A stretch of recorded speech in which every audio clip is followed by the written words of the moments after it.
Okay, all right. Good morning, Billy. Thanks for meeting with me again once more for our final interview. Hi, great to see you. And I just want to confirm for the tape that you have consented for this to be recorded and used for Kit 707. I certainly have. Lovely, great. So last time we spoke, we mentioned we might have a follow-up interview, which is now. So we'd just like to have, the first question is, what kind of changes or adjustments do you think needs to occur for TARDIS to be able to start getting their head around an information management strategy? We are, as I've mentioned previously, going through considerable change across the whole of the business, and IT is just one of those parts. And the same approach that I've taken for the other areas, I'll take for this, which is really just to increase my personal knowledge, reach out to others who have expertise in that area, and I have relied very heavily on our external providers. There are some changes afoot there due to their change in personnel, and I might be changing my strategy, might start to look a little bit more from mainland focus if there's some expertise there. But right here, right now, I'm still just considering my options, and it's very much a work in progress. But any input that anyone gives me, I'm very happy to listen. Excellent. So I guess this is where we come in. That would be fabulous, yes. Fantastic. I'm all ears. It's not my expertise, so I'm very curious to hear what people have to say. Okay, great. So we're in a period of change, so now's the time to see what we can do about that. That'd be excellent, yes. Okay, so how are resources within TARDIS currently allocated? So, for example, in the recent merger process, how did you decide what resources were needed where during that acquisition period? It was quite a period of discovery when the acquisition commenced. I was new to the role, so some of the detail was not obvious to me at that time. But let me speak more to what it's like going forward, perhaps. I'm currently in the process of constructing our budget for the 2020 financial year, and what I'm doing is changing the chart of accounts for those who have a finance bent, changing the chart of accounts to reflect our segments and the accountability for each of those.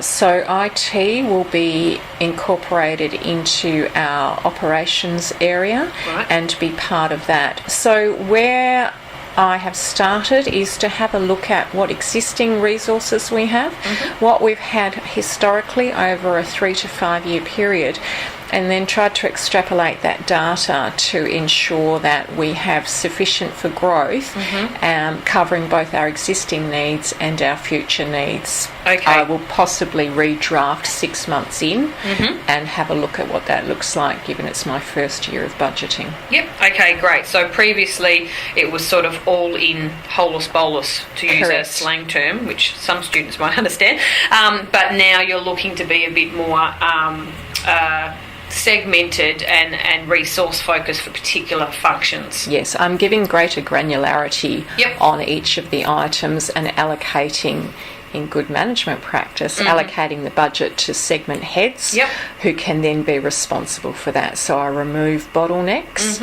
I also get the accountability, but there's greater clarity across the business as to who's responsible for what and what those financial implications are. Okay, great. So what are the important factors that TARDIS feels they need to consider when they start to develop their information management strategy? So slightly different focus from the first question. It's not what you need to change, but what maybe is your first step, do you think?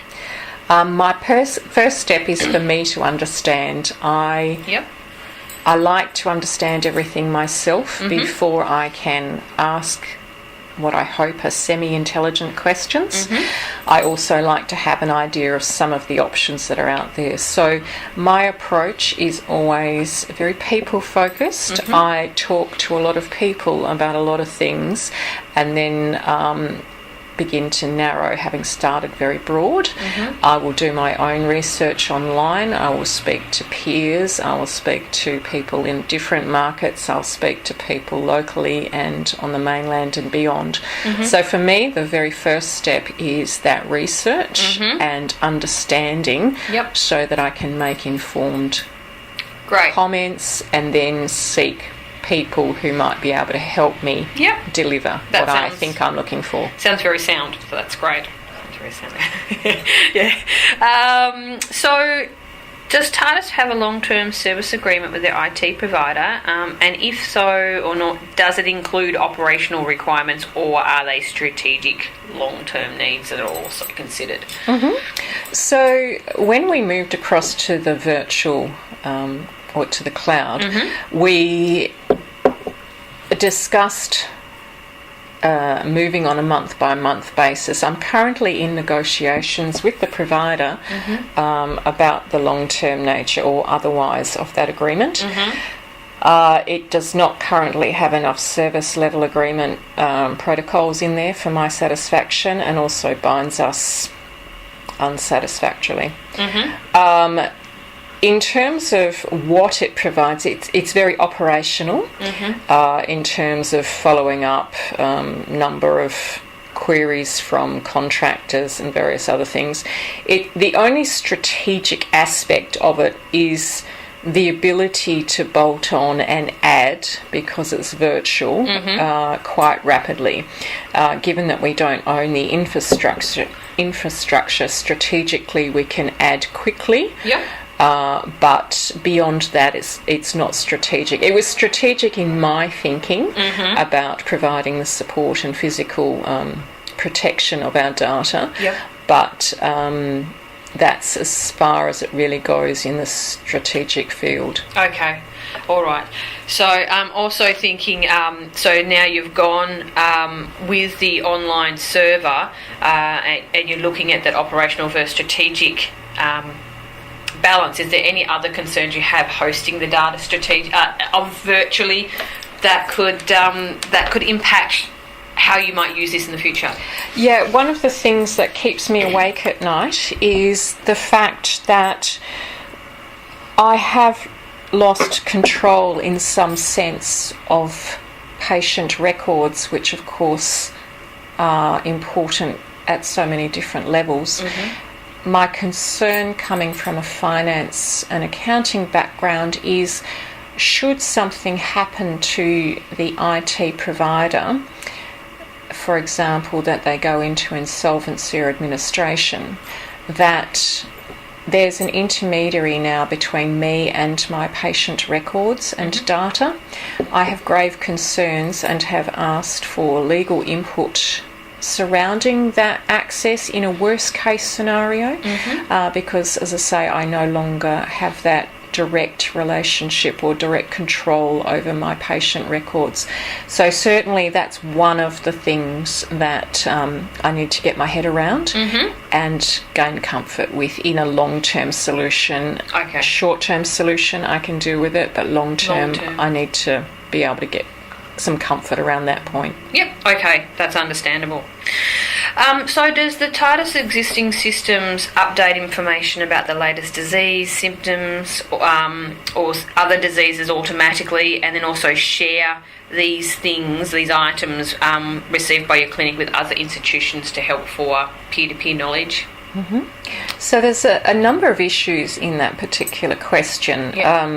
The range of IT software that we use is significant. We have, I think I have mentioned, but again I'll say, our billing system is through one piece of software. Our clinical notes are through another piece of software, so those two pieces need to integrate, and that's been part of our problems. In addition to that, we have many licenses and agreements with counterparties. So, for example, should you look up the Therapeutic Guidelines of Australia, that is a not-for-profit organisation that provides information to the medical profession to provide input about different diseases, outcomes. If you look at particular segments within the medical fraternity, then there are other licenses and other sources of information that come with those particular segments.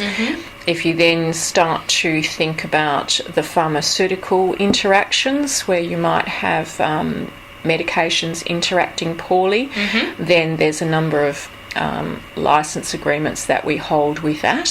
So that's the inputting. When it comes to outgoing of information, for example, everyone would be aware that we're in the midst of an influenza potential outbreak. We've also have communicable diseases like chickenpox, measles, etc. So the medical fraternity are under obligation to advise that through to public health as soon as there's been an outbreak identified.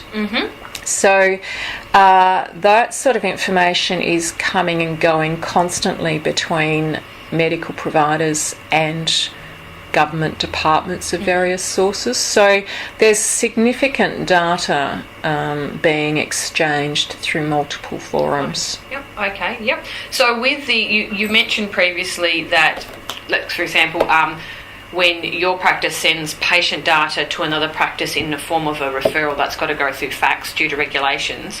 How is, let's say, the out push, so you've got to notify public health of a certain outbreak or condition, how is that information communicated? Is that through a secure server, or is it notified for email, or is it through letter? How does that get communicated usually? The point of difference there is that it's not identified. The patient is not identified.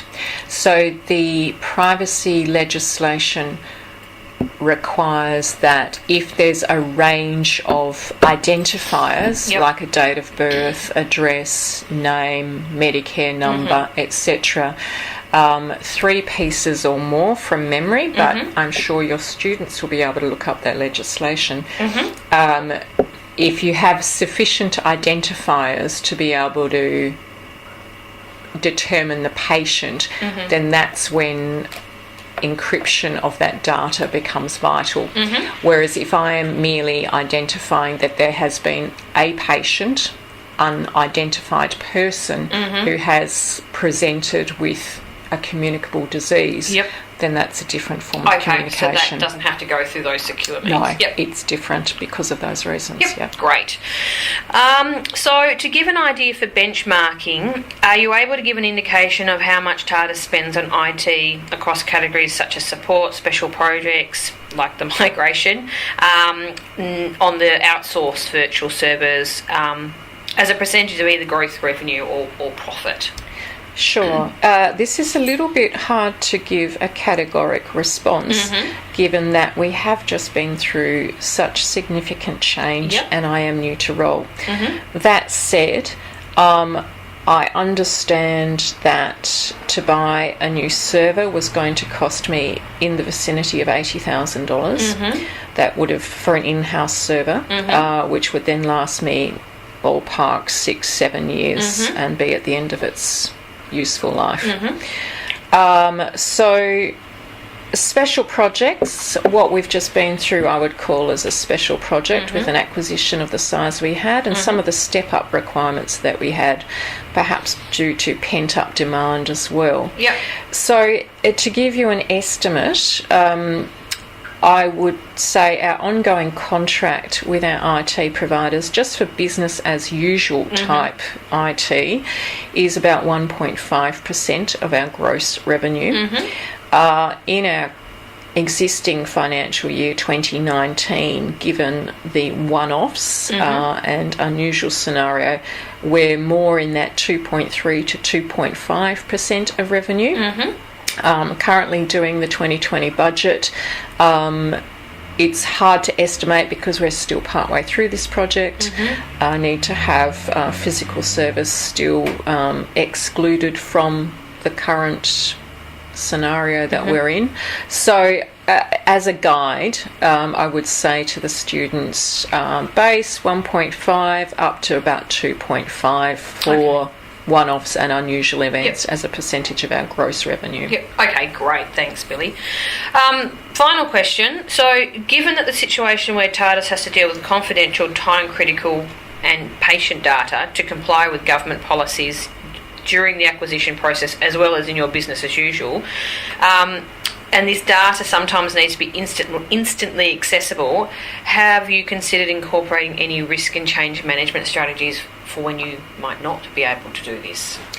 We do have, so all medical providers are accredited by the government every 3 years.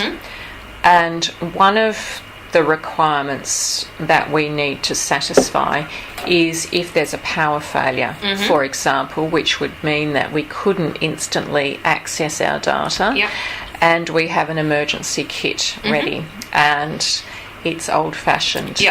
It's paper scripts, it's note papers, it's batteries. So we wouldn't be able to access the patient data. We would then just rely on the patient's presentation. In that instance, we are looking at solar in terms of our backup supply when it comes to electricity. And of course, that was one of the reasons that I went to the cloud, was to try and have some risk mitigation on those issues.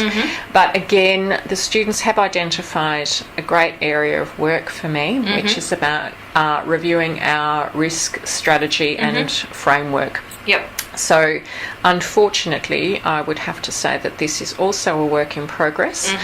As we grow as a company, we need to ensure that our risk, we identify our risks, our near misses, as well as our genuine risks, and then have protocols or procedures around dealing with those, and ensure that we have a process of continual improvement such that we reduce those risks and the impact on our business, and most importantly on our patients. Okay, that makes sense. A lot of work ahead. Correct. So on behalf of 707, I'd just like to say thank you, Billy, for taking the time to do these interviews with us over the last 4 time points, and I'm sure we both look forward to see what the students have in store for you. Absolutely, it's my pleasure. I hope that it's an interesting project for your students to work on. It certainly is. Thanks, Billy. Great, thank you.